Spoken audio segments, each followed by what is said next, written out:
சிவாய நம. இப்போ நாம் எங்கே இருக்கிறோன்னா அண்ணாமலையார் சந்நிதியில் இருக்கிறோம். அண்ணாமலையார் சந்நிதி கோபுரத்து மேலே பாருங்கள், 3ஆம் பிறை வளர்பிறையில் இன்றைய ஆரம்பம். 3ஆம் பிறை தெரியுது பாருங்கள். இந்த பிறையை நெற்றியில் விபூதி வைக்கிற மாதிரி 3 கோடுகளாக பார்க்கலாம் அப்படின்னு சொல்கிறாங்க. பாருங்கள் அந்த காட்சியை. இப்போ நீங்கள் மக்கள் எப்படி பார்க்குறாங்க பாருங்கள். திருவண்ணாமலை அம்மா என்னம்மா செய்கிறீங்க? இப்போ எப்படிம்மா சாமி கும்பிட்டீங்க?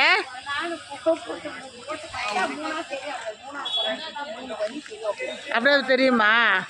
அது என்னம்மா நான் இப்போ தான்மா கேள்விப்படுறேன் நீங்கள் இது போல் பார்க்குறது.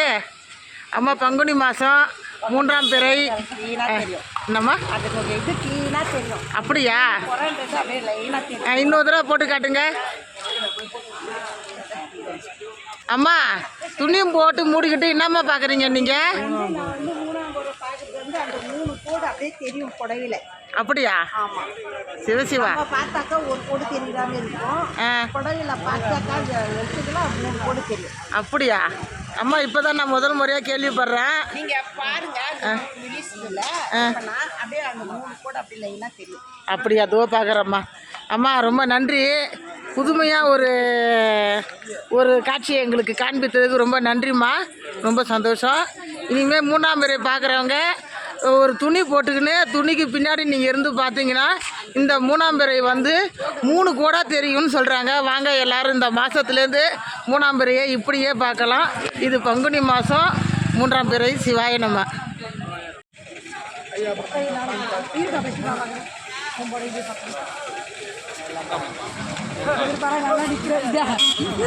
எல்லாம் 3ஆம் பிறை கோடு பார்க்குறாங்க. அடுத்த முறை நீங்களும் இந்த மாதிரி புடவை வச்சு பாருங்க. சிவாய நம்ம.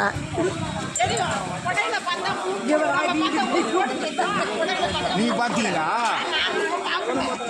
சிவாய நம்ம மெயினாக சிட்டுக்குருவி சேனலை லைக் பண்ணுங்கள், கமெண்ட் பண்ணுங்கள், ஷேர் பண்ணுங்கள். தொடர்ந்து ஆர்வம் தந்துட்டே இருங்க. நன்றி.